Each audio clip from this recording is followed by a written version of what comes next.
Shalom, puji syukur kepada Tuhan kita Yesus Kristus. Pada hari ini adalah hari yang istimewa, hari yang berbahagia, di mana kita sedang merayakan hari kematian Tuhan Yesus. Dan saya percaya oleh kematian Tuhan Yesus itulah saudara dan saya sampai hari ini ada. Kita bisa menikmati kasih karunia Tuhan semua oleh karena berkat pengorbanan Tuhan Yesus di kayu salib, ya. Berkat pengorbanan Tuhan Yesus di kayu salib menghentarkan kita ada sampai pada hari ini.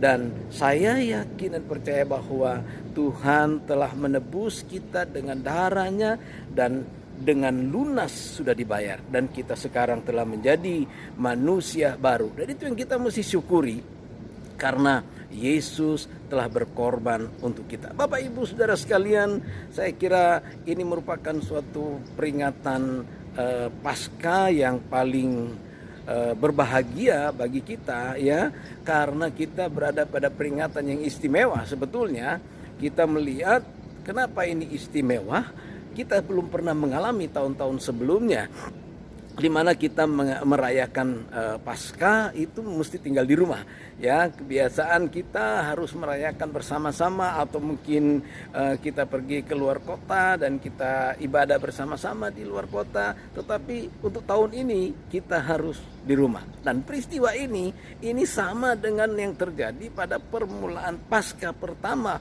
pada waktu orang Israel mereka dalam persiapan untuk keluar dari Mesir.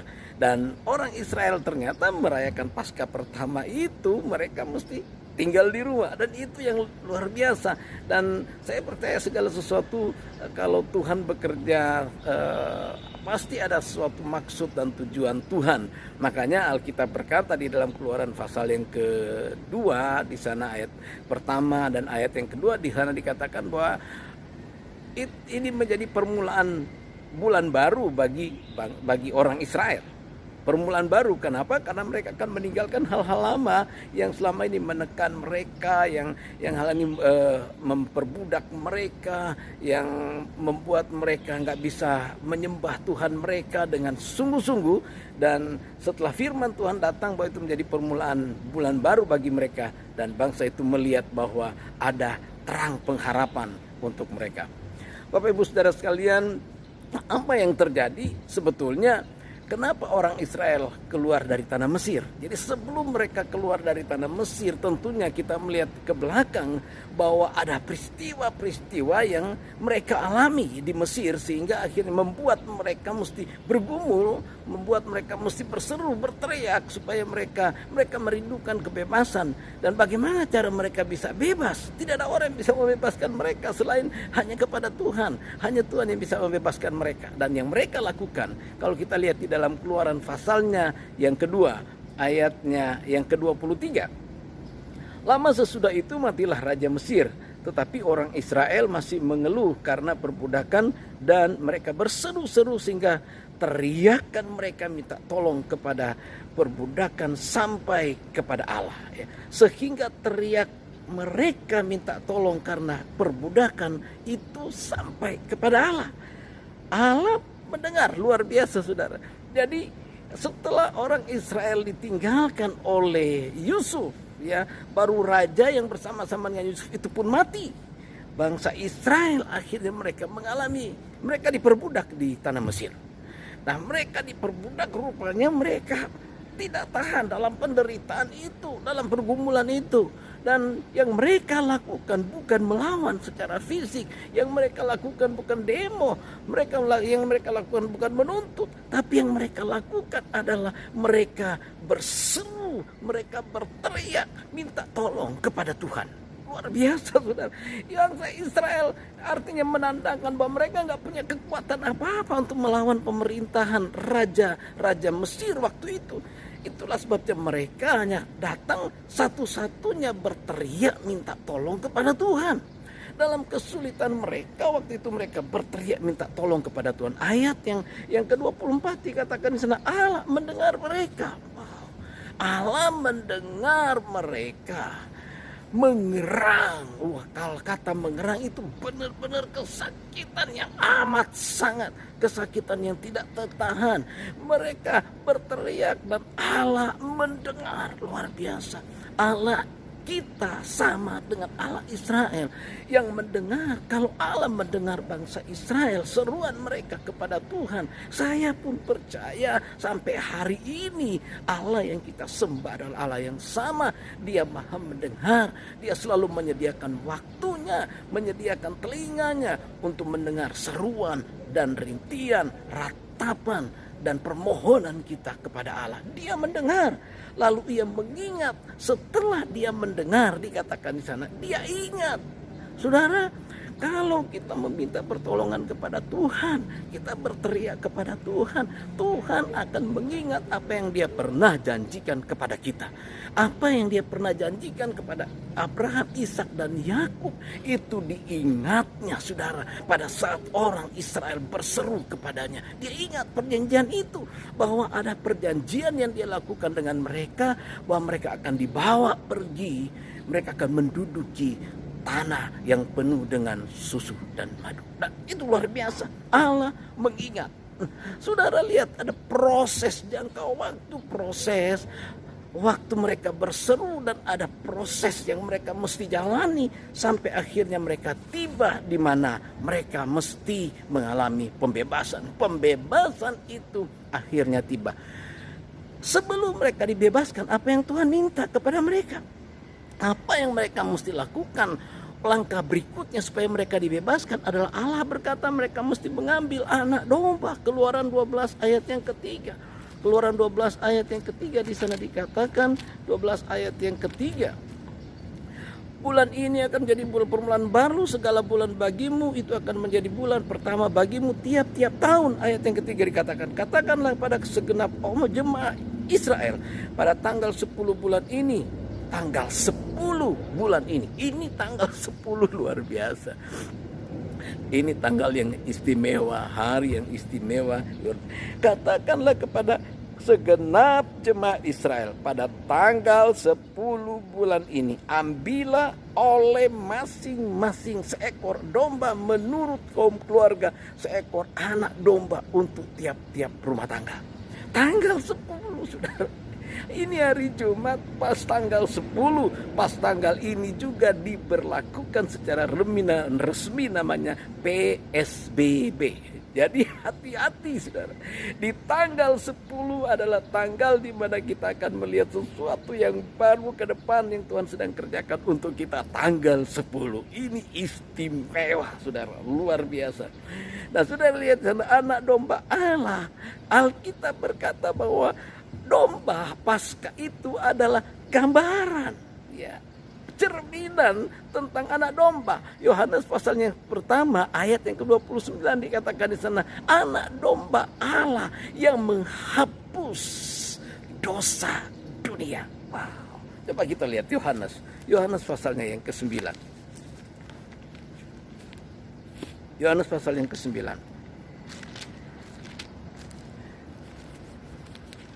Yohanes pasal yang ke-9 dikatakan di sana. Yohanes pasal 1, Yohanes pasal 1 ayat 29. Yohanes pasal yang pertama ayatnya yang ke-29. Yohanes pasal pertama ayat yang ke-29. Pada keesokan harinya Yohanes melihat Yesus datang kepadanya. Ia berkata, lihat anak domba Allah yang menghapus dosa manusia. Jadi korban Paskah dulu bagi orang Israel adalah gambaran tentang domba Allah yang sesungguhnya, yaitu Yesus Kristus yang datang dan menghapus dosa isi dunia. Ini luar biasa. Itu yang mereka mesti lakukan. Orang Israel harus melakukan itu. Itu syaratnya yang mereka mesti lakukan. Domba Paskah mereka harus sediakan. Baru anak domba yang mereka mesti sembelih. Yang kedua, saudara lihat di sana. Setelah mereka menyembelih anak domba, darahnya harus dibubuhkan. Perhatikan. Ya. Darahnya harus dibubuhkan. Keluaran 12 ayat yang ke-7. Kemudian daripadanya haruslah kau ambil sedikit dan bubuhkan pada 2 tiang pintu dan pada ambang atas pada rumah mana orang memakannya. Kemudian dari darahnya haruslah diambil sedikit dan dibubuhkan pada kedua tiang pintu dan pada ambang atas pada rumah di mana orang memakannya. Itu peraturannya, itu syaratnya. Setelah mereka menyembelih domba Paskah, mereka harus mengambil darah, dan darah itu harus dibubuhkan di atas, di 2 tiang pintu dan di atas ambang pintu. Jadi nggak boleh kurang, mesti 2 tiang pintu, ambang pintu pun harus dibubuhi dengan darah. Maksudnya apa, saudara? Maksudnya adalah bahwa darah Yesus itu bisa menjangkau semuanya. Di dalam Efesus pasal yang kedua ayat 13 di sana dikatakan bahwa darah Yesus kita yang jauh disatukan oleh darah Yesus. Artinya darah Yesus itu menjangkau semuanya. Yang atas yaitu Allah dan manusia yang ada di bumi dijangkau oleh darah Yesus, dan Allah dan manusia dipersatukan oleh darah Yesus. Dulu kita sudah jauh dari Allah, tetapi darah Yesuslah yang telah menyatukan saya dan saudara. Itulah sebabnya kita bersyukur, hanya anugerah saya dan saudara ada. Dia menyatukan kita dengan darahnya. Kita mesti percaya sampai hari ini bahwa darah Kristus telah ada di dalam hidup kita, menjadi tanda yang sangat kuat, tanda yang sangat hebat di dalam hidup kita. Sehingga setiap ada orang yang ada tanda darah, saudara lihat Alkitab di sana dikatakan. Untuk apa darah itu? Keluaran 12 ayat yang ke-13. Ayat 12. Sebab pada malam itu aku akan menjalani tanah Mesir, dan semua anak sulung dari anak manusia sampai anak binatang akan kubunuh, dan kepada semua Allah di Mesir akan kujatuhkan hukuman. Ayat 13 saudara lihat di sana. Dan darah itu menjadi tanda bagimu pada rumah-rumah di mana kamu tinggal. Apabila aku melihat darah itu, maka aku akan lewat daripadamu. Jadi tidak akan ada tulah kemustahan di tengah-tengahmu apabila aku menghukum tanah Mesir.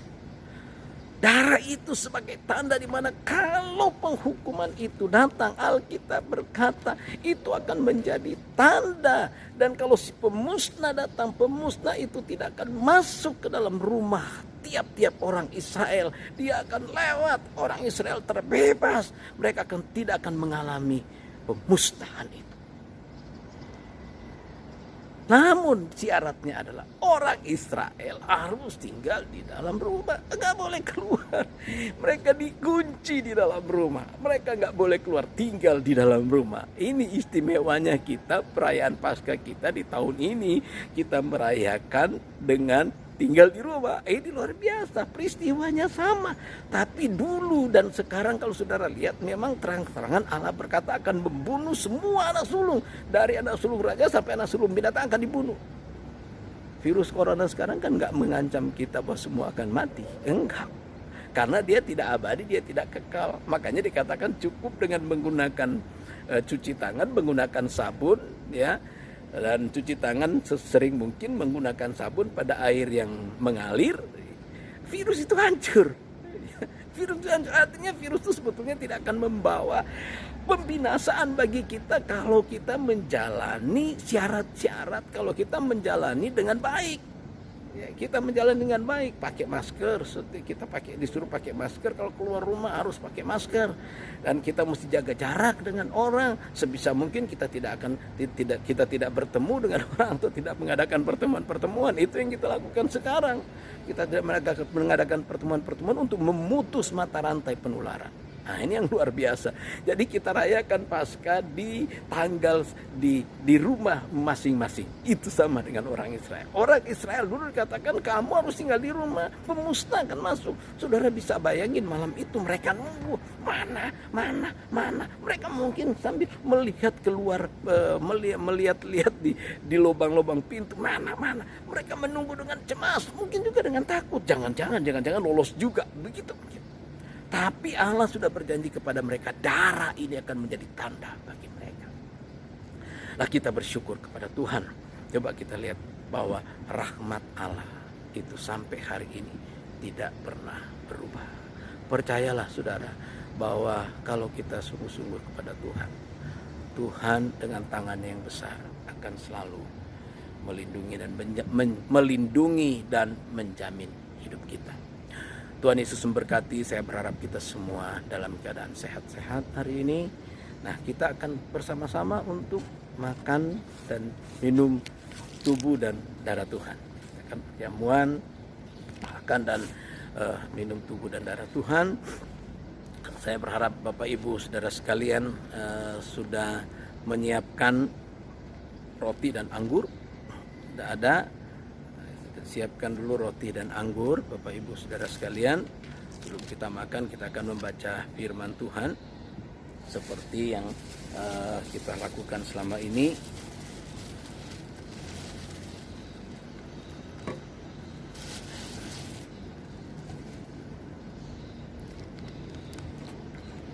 Kita bersyukur kepada Tuhan kita karena sampai hari ini kita bisa menikmati pengorbanan Tuhan dan kemurahan Tuhan. Mari kita sama-sama pegang tubuh dan darah Tuhan. Dengarkan firman Tuhan.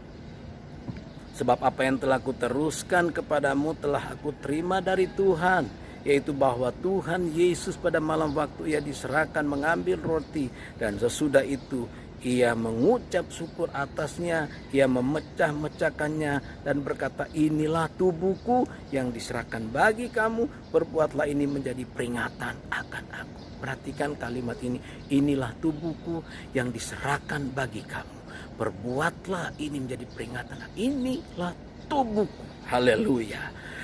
Diserahkan, tubuh Tuhan diserahkan untuk kita, dihancurkan. Sampai Alkitab saya berkata bahwa dia sudah nggak dapat dikenali. Artinya benar-benar dia dihancurkan. Dia nggak bisa dikenali. Dia menanggung dosa dan kesalahan kita di atas kayu salib. Tubuhnya dihancurkan karena dia mengasihi kita. Bapak Ibu Saudara sekalian, dan Alkitab berkata demikian juga ia mengambil cawan sesudah makan, lalu berkata, cawan ini adalah perjanjian baru yang dimeteraikan oleh darahku. Perbuatlah ini setiap kali kamu meminumnya menjadi peringatan akan aku. Cawan ini menjadi peringatan akan. Setiap kali kita minum, cawan ini harus menjadi peringatan bahwa darahnya telah mengalir, darahnya telah habis mengalir untuk saudara dan saya. Dengan darah Kristus ini, saudara dan saya telah mengalami kehidupan pembebasan. Dan Alkitab berkata setelah kita makan dan minum tubuh dan darah Yesus, kita pun menerima kehidupan yang kekal. Bapak Ibu Saudara sekalian, mari makanlah dan minumlah di dalam nama Tuhan Yesus Kristus. Amin.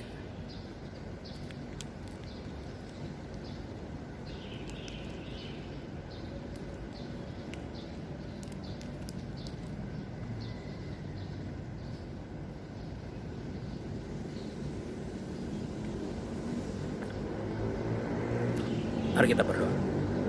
Segala puja dan syukur kami kembalikan kepadamu ya Tuhan. Aku bersyukur pada pagi hari ini karena Engkau hadir bersama dengan kami. Aku berdoa untuk seluruh umat-Mu, jemaat GKB Bukit Zaitun. Tuhan juga memberkati seluruh umat-Mu dimanapun mereka berada. Perlindungan darah Yesus atas mereka semua. Di dalam nama Yesus kami menolak virus COVID-19 yang berada di sekitar rumah mereka. Kami hancurkan, kami patahkan di dalam nama Yesus. Yang berada di atas udara mereka, kami hancurkan, kami patahkan di dalam nama Yesus. Sehingga semua jemaat Tuhan GKB Bukit Zaitun tidak ada satupun yang kena serangan oleh virus corona ini. Dalam nama Yesus semua terbebaskan, oleh karena darah Yesus ada dalam hidup kami. Terpujilah nama Tuhan. Kiranya berkat dari Allah dan Tuhan kami Yesus Kristus menyertai umat-Mu, menyertai kami semua dari hari ini sampai Tuhan kembali. Terpujilah nama-Mu. Dalam nama Yesus kami berdoa. Haleluya. Amin. Shalom Bapak Ibu Saudara sekalian. Tuhan Yesus memberkati kita semua. Selamat merayakan Hari Pengorbanan Jumat Agung. yang sangat mulia ini. Tuhan Yesus memberkati. Ingat, mulai hari ini PSBB sudah diberlakukan. Berhati-hatilah, keluar rumah harus pakai masker. Jangan berkerumun di atas 5 orang, ya. Mari kita dengarkan pemerintah, kita ikuti aturan pemerintah supaya kita pun dihargai dan dihormati oleh pemerintah. Tuhan Yesus memberkati kita semua. Amin.